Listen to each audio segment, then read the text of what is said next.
Bienvenue à la capsule RH. Avec la réalité d'aujourd'hui qui est la rareté de la main-d'œuvre, les entreprises finissent par être confrontées au syndrome de l'exode organisationnel, concept créé pour venir parler des difficultés vécues en entreprise à combler les postes laissés vacants.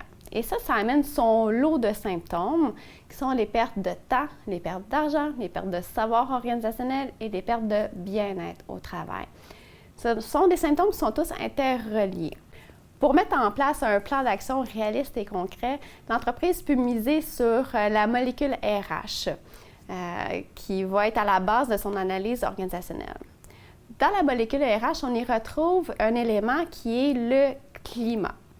Donc, qu'est-ce qui affecte le climat de travail? Il y a plusieurs variables et ce n'est pas quelque chose qui va se changer du jour au lendemain. Ça va vous demander des efforts, de la patience, puis même encore de la patience. Parce que même si c'est facile de détruire un climat de travail, de le rendre néfaste, c'est beaucoup plus difficile de le rendre positif et sain. C'est un peu comme une réputation, hein? C'est facile à détruire, mais très difficile à rebâtir. Il y a plusieurs actions qui peuvent être mises en place là, pour favoriser un beau climat de travail. Une de ces actions-là est de mettre en place un comité de mieux-être au travail. Le comité de mieux-être au travail va permettre d'aller regarder qu'est-ce qui ne fonctionne pas bien dans le quotidien des employés et qui affecte leur bien-être au travail. Je parle de comité parce que souvent, quand ça va pas bien, un employé peut avoir de la difficulté à aller parler à son gestionnaire. C'est un réflexe de protection qu'on peut avoir. Tandis que si on a un collègue de travail qui vient nous voir et qui nous parle, bien là, à ce moment-là, c'est un peu plus facile parce qu'on sait que cette personne-là peut vivre des choses sensibles à nous. Donc, c'est pour ça que je vous parle de comité de mieux-être au travail. Et là, je vous entends me dire, ben oui, mais un comité comme ça, là, c'est de l'argent. Et moi, ma réponse serait oui, et puis après. Parce que d'avoir un employé qui est démotivé, démobilisé, ça vous coûte encore bien plus cher. Parce que sa mauvaise humeur, sa mauvaise attitude va se répandre sur ses collègues de travail. Il y a une étude de Gallup qui est ressortie comme quoi un employé qui est démobilisé va coûter à l'entreprise 34% de son salaire de façon annuelle. Alors, si vous avez 5, 10, 20 employés démobilisés, imaginez combien ça vous coûte cher, et même beaucoup trop cher, alors que vous n'êtes pas plus performant pour autant. Le comité de mieux-être au travail va pouvoir apporter des recommandations et des pistes d'action qui sont pas nécessairement coûteuses, mais qui peuvent être tellement rentables pour l'entreprise.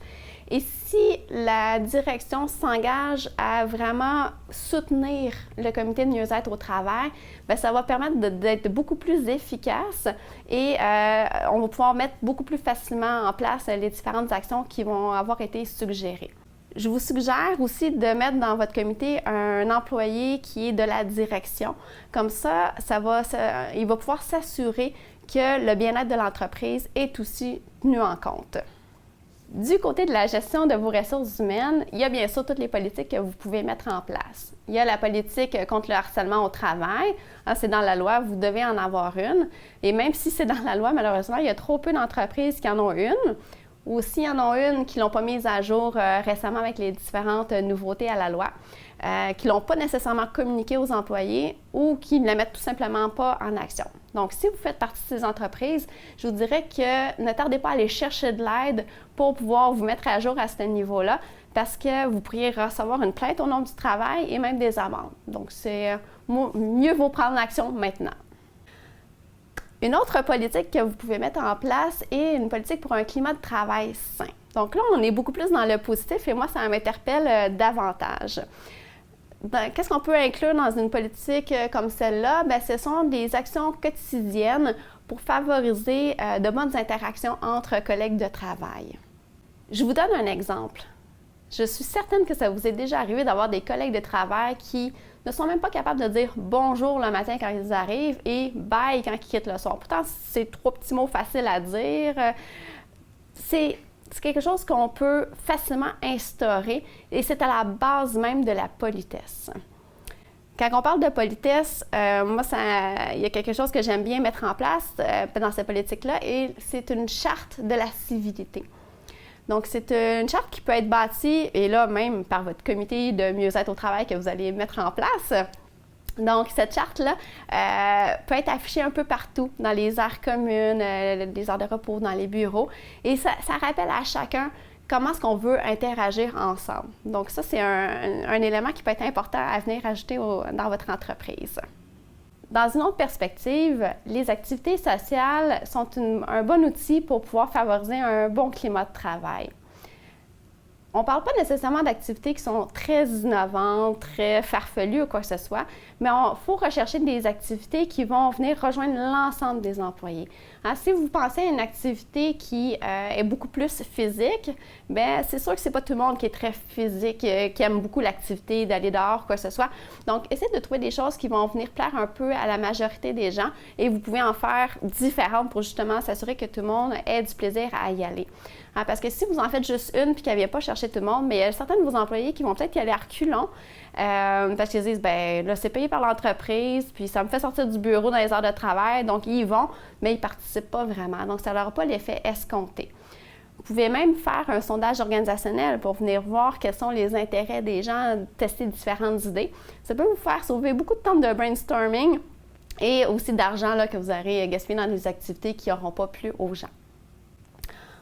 En une phrase, assurez-vous que vos employés aient du plaisir à venir travailler. Pour avoir un bon climat de travail et que les gens aient du plaisir à venir travailler, il faut que les gestionnaires adaptent leur style de gestion et laissent de la place au plaisir.